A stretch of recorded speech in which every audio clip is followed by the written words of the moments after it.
Bismillahirrahmanirrahim. Assalamualaikum warahmatullahi wabarakatuh. Waalaikumsalam. Saya atas nama Fatmawati NIM 220 14061. Kelas F, jurusan PG FAUD Kolaka Utara. Akan mempresentasikan makalah tentang teori belajar behavioristik dan penerapan dalam pembelajaran. Kata pengantar. Alhamdulillahirabbil alamin, segala puji dan syukur penulis panjatkan kepada Allah Subhanahu wa taala yang telah memberikan taufik dan hidayahnya kepada penulis sehingga penulis dapat menyelesaikan makalah ini. Namun penulis menyadari makalah ini belum dapat dikatakan sempurna karena mungkin masih banyak kesalahan-kesalahan. Selawat serta salam semoga selalu dilimpahkan kepada junjungan kita semua, Habibana wa Nabiyana Muhammad sallallahu alaihi wasallam, kepada keluarganya, kepada para sahabatnya, dan mudah-mudahan sampai kepada kita selaku umatnya. Makalah ini penulis membahas mengenai teori belajar behavioristik dan penerapannya dalam pembelajaran. Dengan demikian, makalah ini penulis mengharap agar dapat membantu sistem pembelajaran. Penulis mengucapkan terima kasih kepada semua pihak yang telah membantu penulis dalam menyelesaikan makalah ini.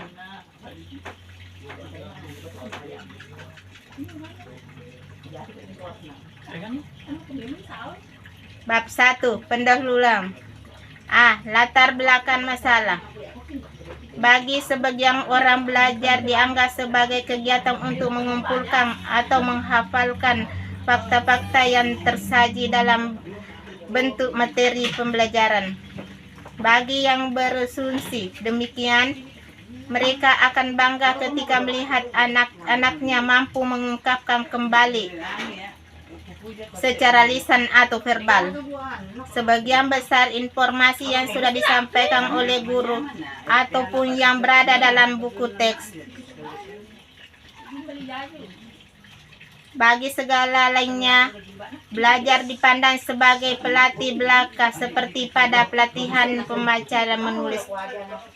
Sehingga jika melihat anak-anak mereka tumbuh dengan memiliki keterampilan tertentu, mereka akan puas. Walaupun keterampilan tersebut sering dengan perkembangan zaman, banyak pula yang menemukan dan menetapkan bagi teori belajar dan pembelajaran. Pendapat yang kemudian berkembang adalah bahwa belajar yaitu sebuah proses yang kompleksnya yang terjadi pada semua orang dan berlangsung seumur hidup, sejak dalam kandungan hingga lian lahat. Sebagai pertanda bahwa seorang telah belajar sesuatu adalah adanya perubahan yang bersifat pengaruh, pengetahuan, dan keterampilan maupun yang menyangkut nilai dan sikap. Dari sekian banyak teori yang berkembang, maka kemudian muncul sebagai teori belajar. Di antaranya adalah lebih besar tingkah laku atau behavioristik, teori kognitif, dan teori humanistik. B. Rumusan masalah. 1. Apa makna belajar menurut psikologi behavioristik? 2. Apa makna belajar menurut pandangan Pavlov? 3. Apa makna belajar menurut pandangan Guthrie? 4. Apa makna belajar menurut pandangan Watson? 5. Bagaimana konstruksi makna belajar menurut pandangan Thorndike? 6. Apa makna belajar menurut pandangan Skinner? 7. Bagaimana menurutkan perilaku sehari-hari sesuai dengan teori behavioristik? 8. Bagaimana membandingkan makna belajar dari berbagai pandangan pakar behavioristik? Bagaimana menggunakan teori perspektif. Bab 2. Pembahasan. A. Konsep belajar menurut pandangan psikologis behavioristik. Imra mengemukakan bahwa menurut teori behavioristik, belajar adalah suatu kontrol instrumental yang berasal dari lingkungan. Pendidik mengkondisikan sebagian rupa sehingga mereka pembelajaran maupun belajar. Mengajar dengan demikian dilaksanakan dengan kondisional, pembiasaan, peniruan, hadiah, dan hukuman yang sering ditawarkan dalam proses pembelajaran. Kedaulatan guru dalam belajar demikian relatif tinggi, sementara kedaulatan secara siswa sebaiknya relatif rendah. Teori ini juga disebut teori conditioning karena belajar tidaknya seorang tergantung kepada faktor-faktor kondisional yang diberikan oleh lingkungan.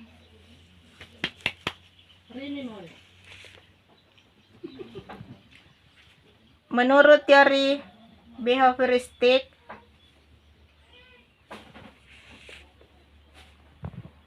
belajar adalah perubahan lingkungan laku sebagai akibat dari adanya interaksi stimulus dan respon. B. Teori belajar menurut Pavlov. Bentuk paling sederhana dalam belajar adalah karena kondisional sangat sederhana bentuknya dan sangat luas sifatnya. Para ahli sering mengambilnya sebagai contoh untuk menjelaskan dasar-dasar dari semua proses belajar.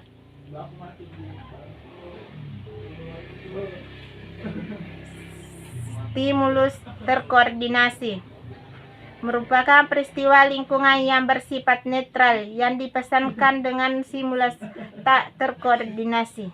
Contoh, bunyi bel adalah stimulus netral yang dipasang dengan stimulus tidak terkondisi berupa makanan.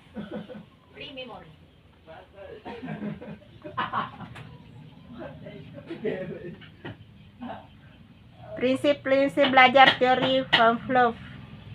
Ada 4 prinsip utama dalam eksperimen in Pavlov, antara lain: 1. Fase penguasaan, 2. Fase eliminasi, 3. Fase generalisasi, 4. Fase diskriminasi. Aplikasi tentang Pavlov dalam pembelajaran. Hal-hal yang harus diperhatikan dalam menerapkan teori belajar menurut Pavlov adalah ciri-ciri kuat yang mendasarinya, yaitu mementingkan pengaruh lingkungan, mementingkan bagian-bagian, mementingkan peranan reaksi, mengutamakan mekanisme terbentuknya hal-hal belajar melalui prosedur stimulus respon,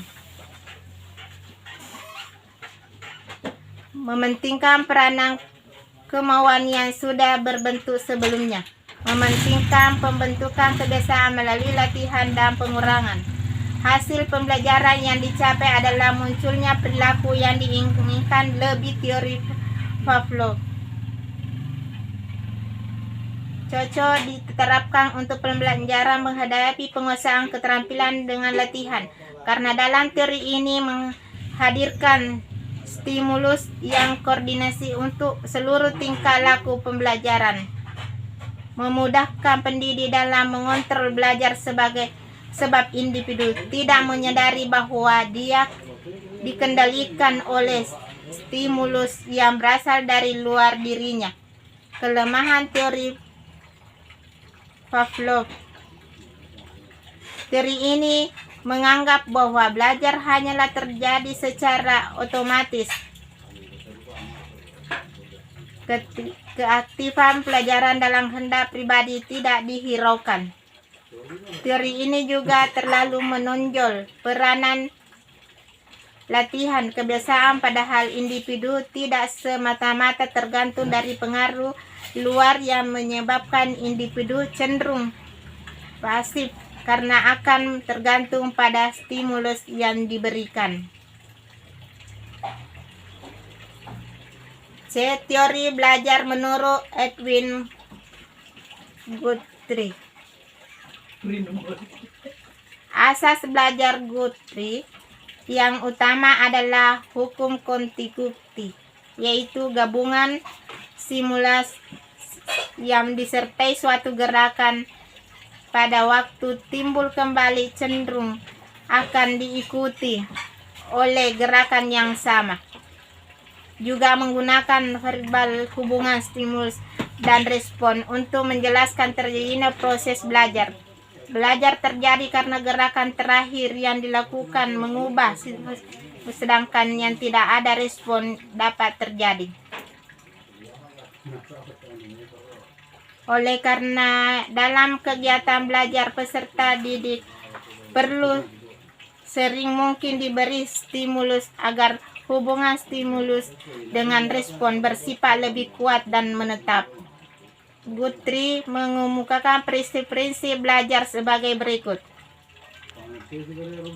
Belajar atau percobaan, prinsip kebaharuan dan keterampilan, sifat penguatan, lupa. Metode penerapan belajar menurut Guthrie meliputi cara melakukan kebiasaan,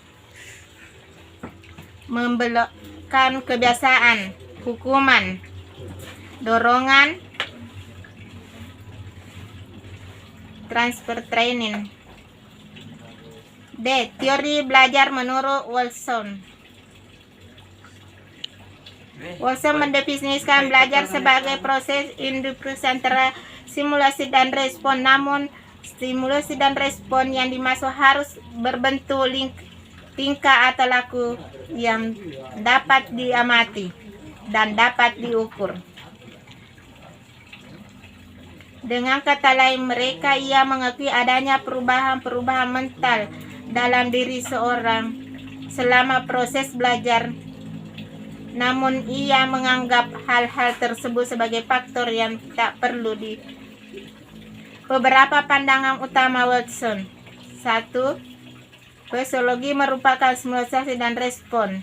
Yang dimaksud dengan simulasi adalah semua objek di lingkungan, termasuk juga perubahan jaringan dalam tubuh. 2. Tidak percaya unsur keturunan sebagai penentuan perilaku. 3. Dalam kerangka pandangan Wilson sederhana saja, bagi mungkin ada, tetapi bukan sesuatu yang dipelajari atau akan dijelaskan melalui pendekatan ilmiah. 4. Sejajar dengan fokusnya terhadap ilmu yang objektif. 5. Secara bertahap, Watson menolak konsep insting. 6. Sebaiknya konsep Lenin adalah suatu vital dalam pandangan Watson. 7. Pandangannya tentang memori membawanya pada pertentangan dengan William James. 8. Proses thinking and terkait erat thinking adalah artinya proses berpikir didasarkan pada keterampilan berbicara dan dapat disamakan dengan proses 9. Sumbangan utama Watson adalah ketegasan pendapatnya bahwa perilaku dapat dikontrol dan ada hukuman yang mengaturnya. Prinsip teori Watson. 1. Menekankan respon terkondisi sebagai elemen atau pembangunan perilaku. 2. Perilaku adalah dipelajari sebagai konsekuensi dari pengaruh lingkungan. Makna sosial perilaku berbentuk karena dipelajari. Penerapan teori Watson. Konsep stimulasi diterapkan pada proses pembelajaran dalam bentuk penjelasan tentang tujuan. B. Konsep respon diterapkan dalam bentuk jawaban siswa terhadap pernyataan lisan. E. Teori belajar menurut Skinner mengembangkan teori dengan menggunakan teori tikus sebagai kelinci percobaan. Dari hasil percobaannya, Skinner membedakan respon menjadi dua, yaitu diantaranya prinsip-prinsip yang dikembangkan Skinner antara lain hasil belajar harus diberhentukan kepada siswa. Proses belajar harus mengikuti irama dari yang belajar. Materi pembelajaran digunakan sistem modul. Dalam proses pembelajaran tidak digunakan hukuman. Tidak laku yang diinginkan pendidik. Diberikan hadiah dan sebagainya. Dalam pembelajaran digunakan shaping. Di samping itu, dari eksperimen dilakukan Skinner terhadap tikus dan selanjutnya terhadap burung merpati menghasilkan hukum belajar diantaranya, yaitu jika timbulnya perilaku yang diinginkan stimulus menguat, maka kekuatan perilaku tersebut akan meningkat. Aplikasi teori Skinner dalam pembelajaran. Beberapa aplikasi teori tersebut adalah bahan yang dipelajari, dianalisis sampai unit-unit secara organis. Hasil belajar harus segera diketahui. Proses belajar harus mengetahui irama dari yang belajar. Tes lebih dilaksanakan untuk kepentingan diagnostik. Analisis perilaku terapan dalam pendidikan, antara lain meningkatkan perilaku yang diharapkan. Ada 5 strategi kondisi yang dipakai meningkatkan perilaku diharapkan, yaitu memilih penguatan yang efektif, menjadi penguatan konsisten tepat, memilih jadwal penguatan terbaik, menggunakan perjanjian, menggunakan penguatan negatif secara efektif, menggunakan dorongan, mengurangi perilaku yang tidak diharapkan. Kelebihan dan kekurangan Skinner. Kelebihan teori belajar menurut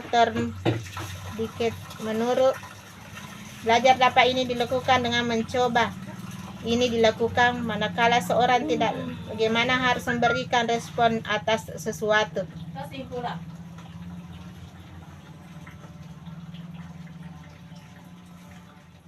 Namun dia pemeriksaan semua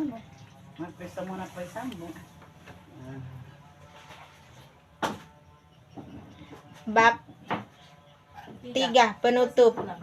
A. Kesimpulan.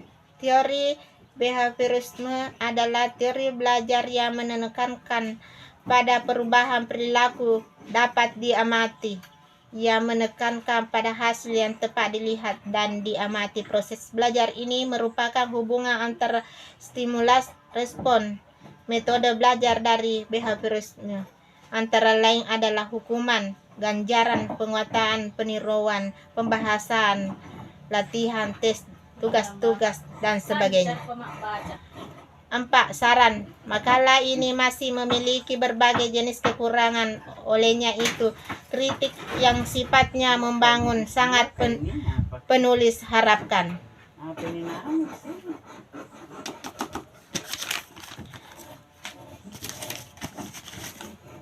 Demikianlah presentase makalah saya. Assalamualaikum warahmatullahi wabarakatuh.